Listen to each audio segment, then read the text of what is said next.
Welcome to all. Nalanda भारतमच्या या प्लॅटफॉर्मवरती तुम्हा सर्वांचं स्वागत आहे. कालपासून आपण एक नवीन सिरीज लॉन्च केलेली आहे, हाय व्हॉल्यूम कोर सब्जेक्ट, जी की संदर्भात आहे संयुक्त गट क पूर्व परीक्षा.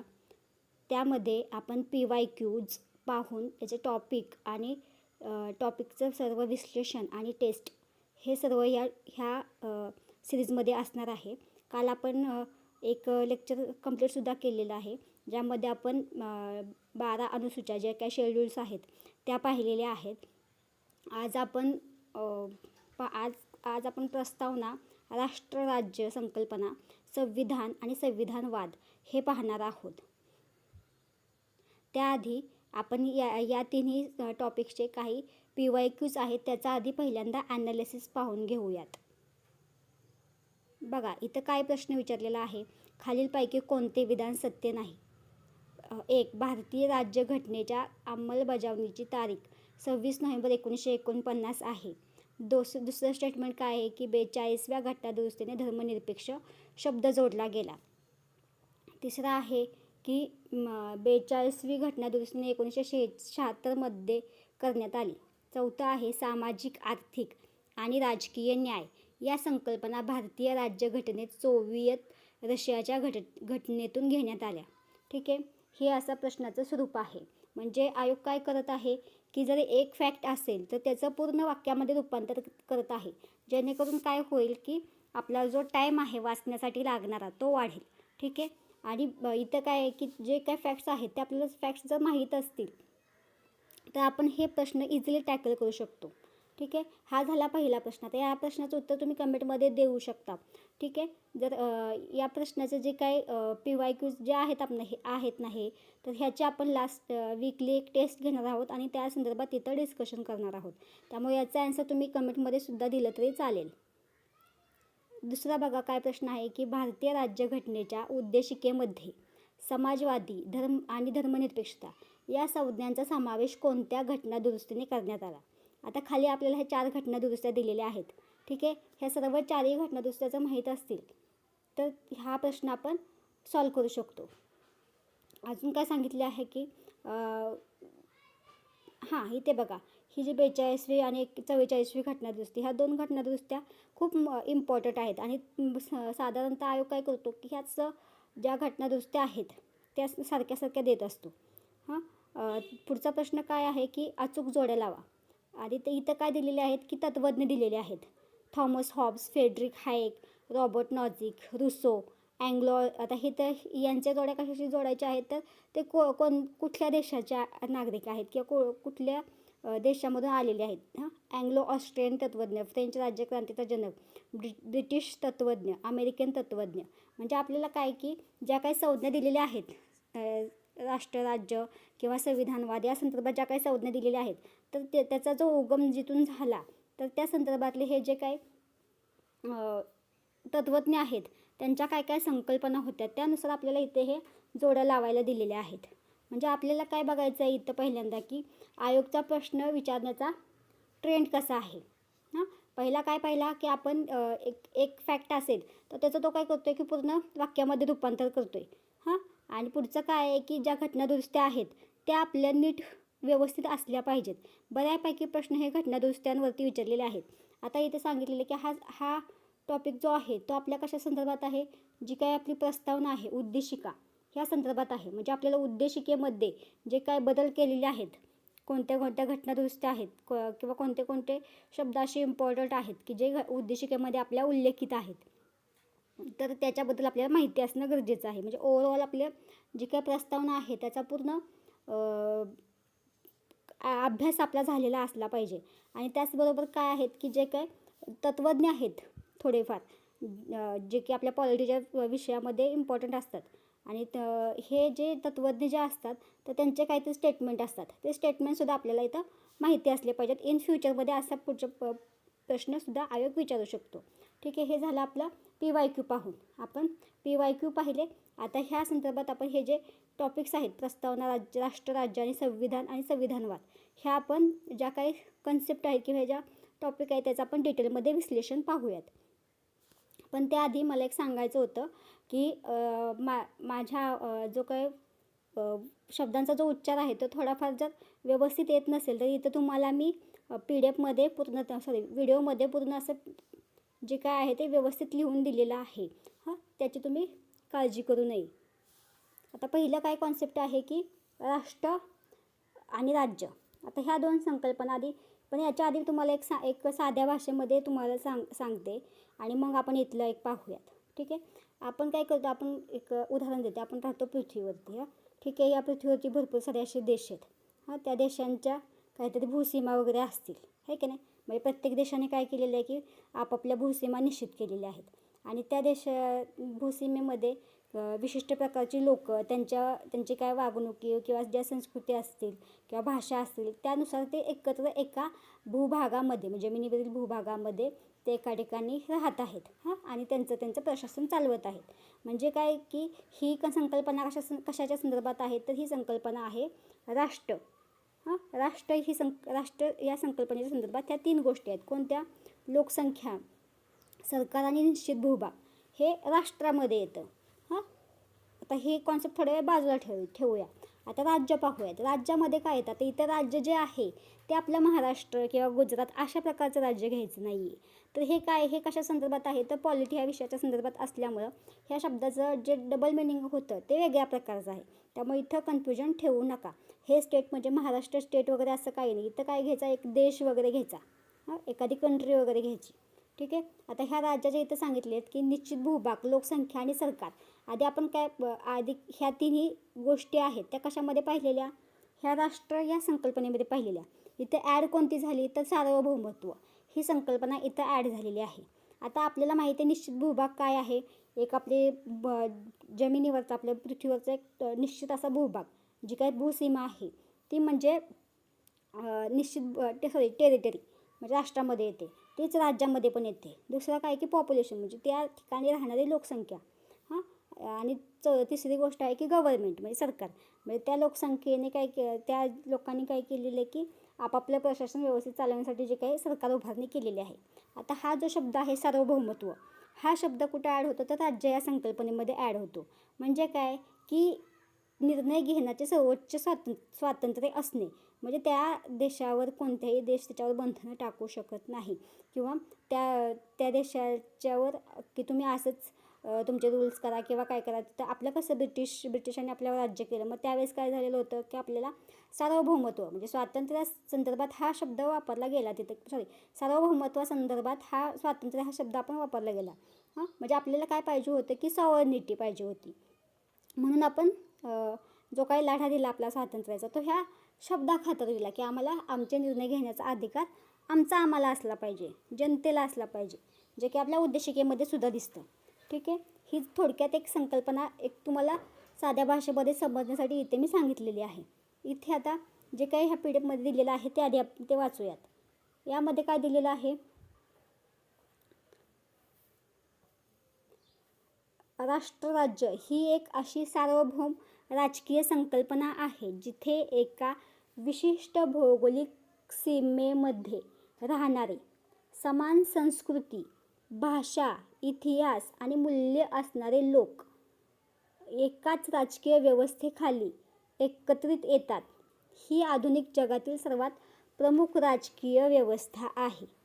काय आहे सांगितलं तुम्हाला की निश्चित विशिष्ट भौगोलिक सीमेमध्ये आणि काय की राहणारे लोक कसले समान संस्कृती असलेले, भाषा, इतिहास आणि मूल्य असणारे. आणि तिसरी काय की राजकीय व्यवस्थेखाली एकत्रित राहतात. यालाच काय म्हणतात तर राष्ट्र असे म्हणतात. या संकल्पनेचा नेमका अर्थ समजून घेण्यासाठी राष्ट्र आणि राज्य या दोघातील फरक समजणे आपल्याला गरजेचं आहे. काय लिहिलं आहे? राष्ट्र म्हणजेच नेशन. राष्ट्राला इंग्लिशमध्ये नेशन म्हणतात. राष्ट्र ही एक प्रामुख्याने एक सांस्कृतिक आणि भावनिक संकल्पना आहे. म्हणजे ह्या ज्या गोष्टी मी तुम्हाला सांगितल्या कोणत्या की निश्चित भूभाग, लोकसंख्या, सरकार. ठीक आहे. ह्या गोष्टी राष्ट्रामध्ये मोडतात. पण ही जी संकल्पना आहे ती कशी आहे तर एक सांस्कृतिक आणि भावनिक आहे. म्हणजे जेव्हा लोकांचा एखादा समूह समान इतिहास, भाषा, धर्म, चालीरीती आणि परंपरेमुळे एकमेकांशी जोडला गेला जातो आणि त्यांच्यात काय होतं की भावनिक पातळीवर आपण एक आहोत ठीक आहे ना. बघा, ही भावना निर्माण होते तेव्हा त्याला काय म्हणतात, तर राष्ट्र म्हणतात. आता राज्य म्हणजे काय बघूया. राज्य ही एक राजकीय आणि कायदेशीर संस्था आहे. म्हणजे इथे बघा, ही राष्ट्र जी आहे ती सांस्कृतिक संकल्पना आहे आणि राज्य जी आहे ती राजकीय संकल्पना आहे. राज्य ही एक राजकीय आणि कायदेशीर संस्था आहे. राज्य अस्तित्वात येण्यासाठी किती घटकांची आवश्यकता असते, तर 4 घटकांची आवश्यकता असते. कोणते 4 घटक? निश्चित भूभाग असला पाहिजे, लोकसंख्या असली पाहिजे, सरकार असलं पाहिजे आणि सार्वभौमत्व असलं पाहिजे. ह्या 4 गोष्टी जेव्हा एकत्र येतात तेव्हा तिथे राज्याचा जन्म होतो. ठीक आहे. राष्ट्र राज्य जेव्हा एका विशिष्ट संस्कृतीचे किंवा ओळखीचे लोक राष्ट्र स्वतःच्या स्वतंत्र राजकीय व्यवस्थेमध्ये संघटित होतात त्याला काय म्हणतात, तर राष्ट्र राज्य म्हणतात. यामध्ये सांस्कृतिक सीमा, राजकीय सीमा साधारणपणे एकच असते.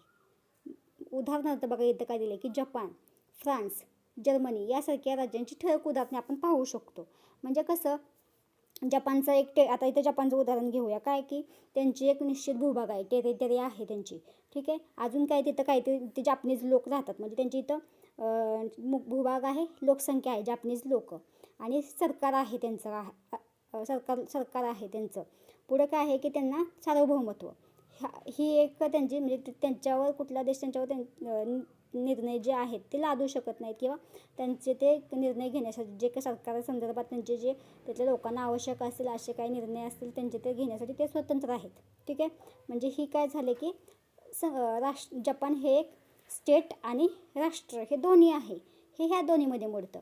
पण आता ह्याच ठिकाणी आता आपण पुढचा पॉईंट आहे की आपल्या भारताचं कसं मग ठीक आहे. इथं आधी थांबा. ठीक आहे. इथे काय आधी भारताचं. तर भारताच्या संदर्भात जी संकल्पना आहे कोणती, राष्ट्र आणि राज्य, ही थोडीशी वेगळी आहे.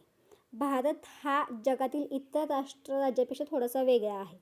का वेगळा आहे, तर भारताला अनेकदा राज्य राष्ट्र किंवा बहुराष्ट्रीय राज्य असे म्हटले जाते. कारण भारतामध्ये काय होतं, एकाच प्रकारची संस्कृती किंवा भाषा नाही. तर आपल्याला माहिती आहे आपण विविध भाषिक आणि विविध संस्कृतीने नटलेलो आहोत आणि इथे अनेक भाषा, धर्म, संस्कृती एकत्र नांदतात. ठीक आहे. मग ही काय तर विविधतेत एकता हे भारतीयांचे राज्याचे सर्वात मोठे वैशिष्ट्य आहे. ठीक आहे. अशी संकल्पना आपल्या घटनेच्या निर्मात्यांनी आपल्याला त्याच्या ह्याने ती स्वीकारली. अशा पद्धतीने अशा विचाराने ही संकल्पना स्वीकारली आहे की आम्ही विविधतेत एकता आहोत म्हणून आम्ही एक राष्ट्र आहोत. त्याआधी आपला एक पॉईंट राहिलेला होता की राष्ट्र आणि राज्याची मुख्य वैशिष्ट्ये काय आहेत. तर इथे बघा, पहिलं काय आहे की राष्ट्रीय एकात्मता. म्हणजे काय की नागरिकांमध्ये तीव्र राष्ट्रवादाची आणि एकात्मतेची भावना असते. दुसरी काय आहे की स्पष्ट सीमा असते. ठीक आहे. आता इथं आपल्या भारताशी आपण टॅली करून पाहूयात. ठीक आहे. राष्ट्रीय एकात्मता, भारतीय नागरिकांमध्ये तीव्र राष्ट्रवादाची आणि एकात्मतेची भावना आहे का, तर हो आहे. दुसरी काय, आपली भारताची जी काही देशाची सीमा आहे ती आंतरराष्ट्रीय स्तरावर निश्चितपणे मान्यता प्राप्त आहे का, तर हो आहे. ठीक आहे. सार्वभौमत्व आहे का, आहे. आपल्याला 15 ऑगस्ट 1947 रोजी जसं आपला देश स्वातंत्र्य झाला तसं आपल्याला सार्वभौमत्वाचा अधिकार मिळाला. अंतर्गत आणि बाह्य निर्णय घेताना, बघा इथं काय सांगितले, अंतर्गत आणि बाह्य निर्णय घेताना कोणत्याही परकीय शक्तीचा हस्तक्षेप नसतो. म्हणजे पहिल्या ब्रिटिशांच्या काळामध्ये काय होतं की जो काय आपला राज्यकारभार आहे, देशाचा कारभार आहे, तो कसा चालायचा, ब्रिटनमधून चालायचा. त्यामुळे आपल्याला कशाची आवश्यकता होती, तर सार्वभौमत्वाची आवश्यकता होती. म्हणूनच आपण काय केलं की स्वातंत्र्याचा लढा आपण दिला. ठीक आहे. पुढचा पॉईंट काय आहे की समान कायदे आणि नागरिकत्व.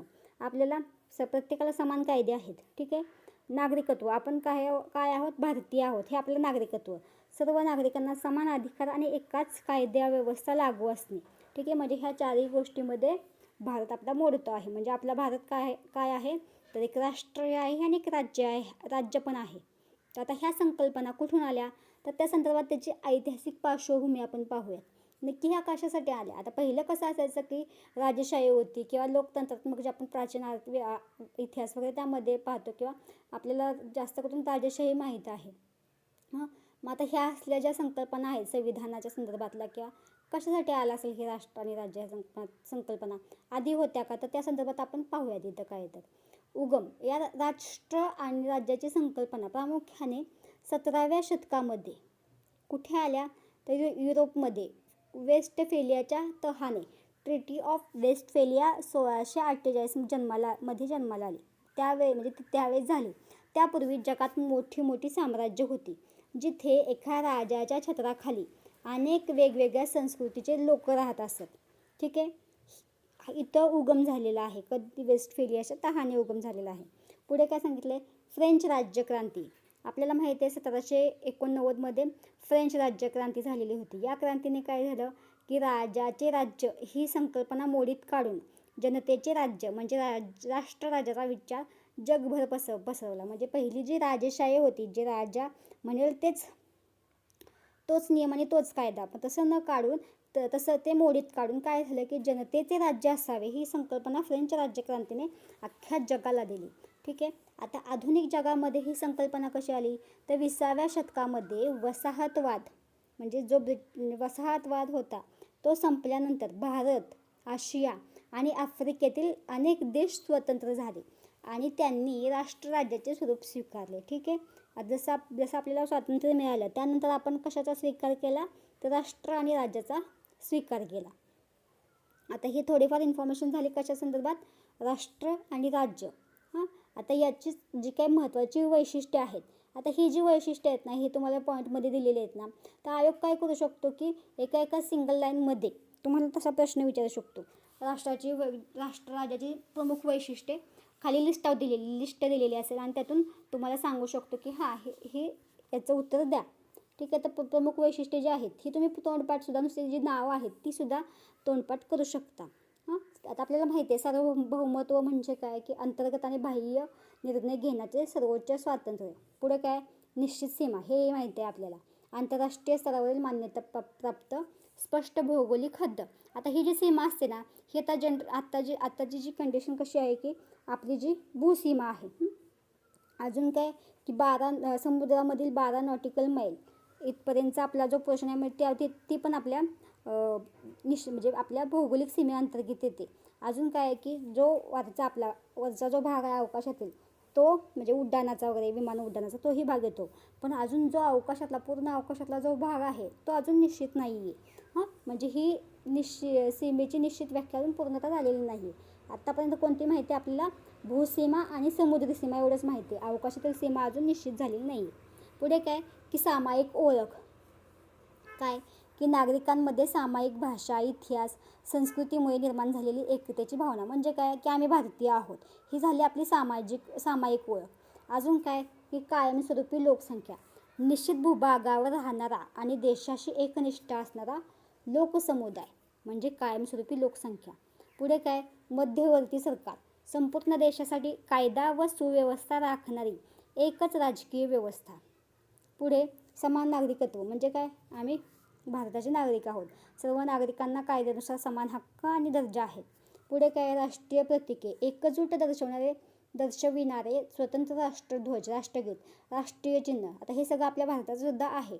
ठीक आहे, आपण भारतासंदर्भात जे काही चौफेर जर विचार केला तर ह्या गोष्टी आपल्याला भारतामध्ये दिसत आहेत. म्हणजेच काय, भारत हे एक राष्ट्र आणि राज्य आहे. पुढचा पॉईंट आहे संविधानवाद. आता हे तुम्हाला हा पॉईंट समजला का, राष्ट्र आणि राज्य. जर समजलं नसेल तर तुम्ही तसं कमेंटमध्ये सांगू शकता आणि थोडं स्पीड जर जास्त वाटत असेल तर तेही तुम्ही कमेंटमध्ये सांगू शकता. कारण जोपर्यंत तुमच्या कमेंट्स येत नाही तर तोपर्यंत मला अंदाज येणार नाही आहे की माझं म्हणजे जे काही लेक्चर चालू असणार आहे तर ते कशा पद्धतीचं आहे. आता आपण पाहूया संविधानवाद.